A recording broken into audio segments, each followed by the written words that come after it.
கோயில் எங்கே இருக்குதுன்னு பார்த்தீங்கன்னா பொன்னமராவதி. பொன்னமராவதி அங்கே வந்துட்டு கொன்னையூர்னு சொல்லி ஃபேமஸான கோயில். டிவியில் நியூஸில் எல்லாத்துலேயும் வரும். சில பேர் பார்க்காம இருப்பீங்க. கண்டிப்பாக இதை நீங்கள் பார்த்து தெரிஞ்சுக்குங்க.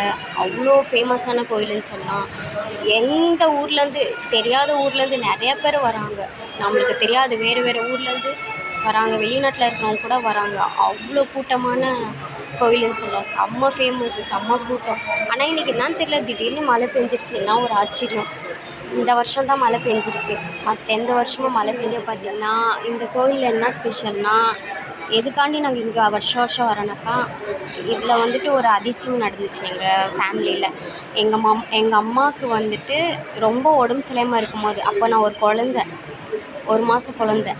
அப்போது எனக்கு முடியல. எங்கள் அம்மாவுக்கு அம்மா போட்டுருந்துச்சு. ரொம்ப முடியல. நானும் எங்கள் அம்மாவும் சாகணும்னு சொல்லி டாக்டர்ஸ் எல்லாம் கைவிட்டுட்டாங்க. அப்போது ஒருத்தவங்க சொல்லி தான் நாங்கள் இந்த கோயிலுக்கே வந்தோம். வந்து நிறையா பரிகாரம்லாம் செஞ்சாங்க. பரிகாரம் செஞ்சு நானும் எங்கள் அம்மா இப்போ உயிரோடு இருக்க காரணமே இந்த கோயில் தான். அதெல்லாம் சில பேர் மூட நம்பிக்கைன்னு சொல்லுவாங்க. அதெல்லாம் மூட நம்பிக்கை கிடையாது. அது ஒரு நம்பிக்கை. கடவுள் இருக்காங்கன்னு சொல்கிறாங்கல்ல சில பேர், அது இங்கே வந்து பார்த்தா மட்டும்தான் அது புரியும், கடவுள் இருக்காங்களா இல்லையான்ட்டு. சில பேர் அது மூட நம்பிக்கை அப்படி இப்படின்லாம் சொல்கிறாங்க. அதெல்லாம் கிடையாது.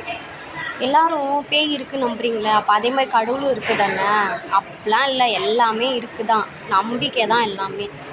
ஆனால் இங்கே வந்து நிறையா பரிகாரம் செஞ்சு எல்லாருக்குமே நல்லது நடந்திருக்கு. குழந்த பிறக்காதவங்களுக்கு குழந்த தொட்டிலில் வந்துட்டு ஒரு குழந்தைய போட்டு கரும்பில் கட்டி அந்த தொட்டில் கோயில் சுற்றி அந்த தொட்டியில் எடுத்துகிட்டு போவாங்க. அது மட்டும் இல்லை, அரிசியெல்லாம் இது பண்ணி இடிப்பாங்க. இங்கே இடித்து மாவு விளக்கு பண்ணுவாங்க. ஒருத்தவங்கள சின்ன பசங்களாக இருக்கட்டும் பெரியவங்களாக இருக்கட்டும் அவங்கள படுக்க வச்சு வயிற்றுக்கிட்ட வந்துட்டு அந்த மாவு விளக்க விளக்காக போட்டு நெய் ஊற்றி திரி ஊற்றி பற்ற வச்சு அது ஒரு வேண்டுதல்னு சொல்லுவாங்க. அப்புறம் கும்பிடுதானம் போடுவாங்க, பால் குடம் எடுப்பாங்க, அக்னி சட்டி தீச்சட்டி எல்லாமே எடுப்பாங்க. நிறையா விசேஷம் நடக்குது. அதே மாதிரி பொங்க வைப்பாங்க.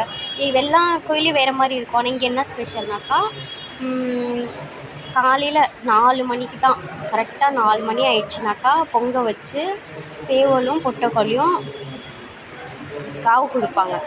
காவு கொடுத்துட்டு அதுக்கப்புறம் எப்பவும் போல் நார்மலாக சிக்கன் அந்த மாதிரியெல்லாம் சமைச்சு சாப்பிடுவாங்க.